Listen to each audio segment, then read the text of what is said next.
Good evening, YouTube. It's Colin here. It's Saturday, the 12th of January at about 1:45 in the morning, which seems to be about prime time for when I make these videos. Today, I'm going to be talking about a subject that I'm afraid is going to be of little interest and even less understanding to my American friends who tune into my rants, but hopefully it will stimulate you to do some extra reading. I want to talk to you about the separation of Quebec from Canada, but not in the usual frame of reference that you might have heard. You see, I am an Ontario resident, a Canadian passport holder, and a Canadian citizen who thinks that Quebec should not only separate from Canada, but should be asked to leave this country. I'm not saying that we would force them. I'm just saying that we should ask them to leave under very strict conditions, and if they choose to say no, we'll stay, then they can accept those conditions. Back in 1976, the province of Quebec elected a separatist government under the premiership of a gentleman named René Lévesque. Now, Mr. Lévesque, apart from being a pain in Pierre Trudeau's backside, was quite a principled guy who felt that Quebec was getting the short end of the stick in Confederation. He may have been right at the time.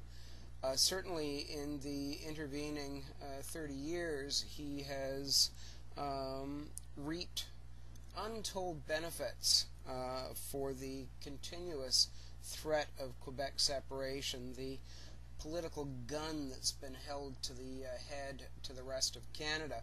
And in fact, the rest of Canada even has an acronym in this country. It's called TROC, the rest of Canada. Now, I'm not going to go through a 30-year synopsis of the Quebec situation in Canada. Let me just try to boil it down to this thing. As I said, Quebec is held, or the Quebec government, if you like. I don't hold the people in Quebec responsible for this situation, but the provincial government in Quebec has effectively held the rest of Canada hostage for over 30 years. Through some level of creative accounting, Quebec is considered a so-called have-not province in terms of federal government transfer payments to that province. The result being that hundreds of millions, if not billions, of extra Canadian taxpayer dollars flow into Quebec without the population of Quebec making a significant fiscal contribution to the rest of the country. Now, Quebec politically is a part of Canada, but the Quebec government in its legislature does not fly the Canadian flag. There's no indication in Quebec City that it's anything other than the capital of the sovereign nation of Quebec. Federal programs that are federal programs in the other 9 provinces and 3 territories in this country are government responsibilities of the provincial government in Quebec. So, for all intents and purposes, Quebec is currently, right now, a sovereign country within Canada. They even have embassies overseas. They're called trade missions, but they have embassies overseas to promote Quebec interests. And in these trade missions, and I've seen one in Prague in the Czech Republic, and I'm sure there's one in Paris, France, these trade missions do not fly Canadian flags. There's no acknowledgement whatsoever that they're part of Canada. Um, Quite honestly, I am sick of it. Uh, the entire Canadian discourse politically, nationwide, is dominated, continues to be dominated, by the Quebec question. Almost every prime minister we've had over the past 30 or 40 years has been from the province of Quebec. The exceptions being Joe Clark for his 6-month term, Stephen Harper for currently his current 2 years, um, and I think John Turner held a seat in British Columbia, but was essentially a Quebecois himself. The result being that whether the Canadian government is liberal, conservative, or heavily influenced by the Bloc Québécois, Quebec interests are the focal point of discourse in Ottawa, much to the detriment of the rest of Canada.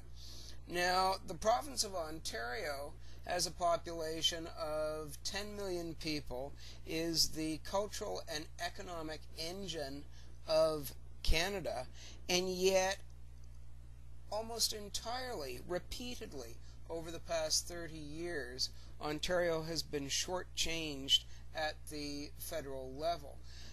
We are certainly not a have-not province. What ends up happening is that in the fiscal taxation system federally, Ontario is essentially mined for revenue, and that revenue is transferred to the rest of the provinces, including Quebec.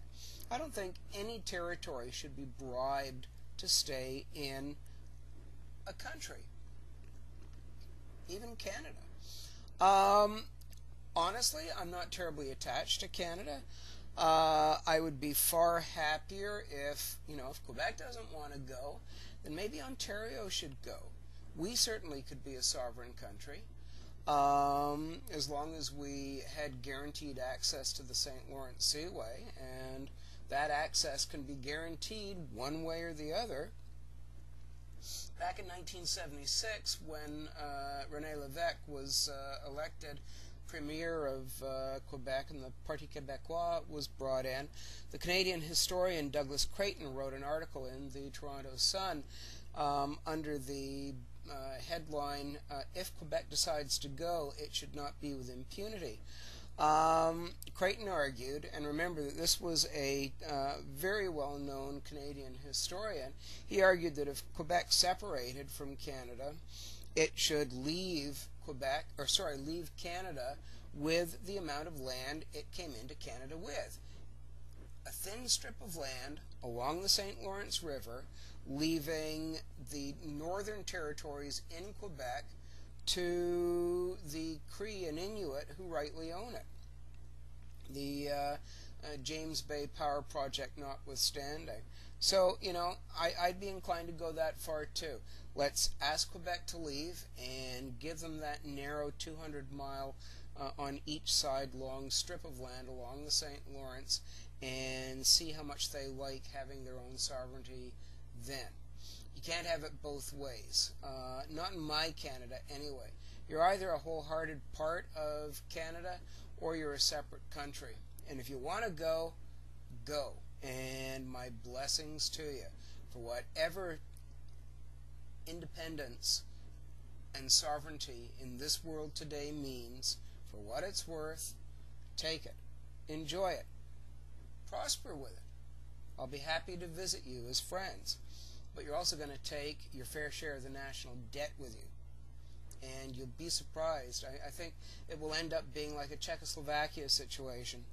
The Czech Republic has prospered. Slovakia is a backwater. And I think that's what you'll find if you have your own independent country. Bottom line, you're better off in Canada, and you're certainly better off thinking of yourselves as Canadians. That's it for tonight. Have a good weekend. Take care. Bye-bye.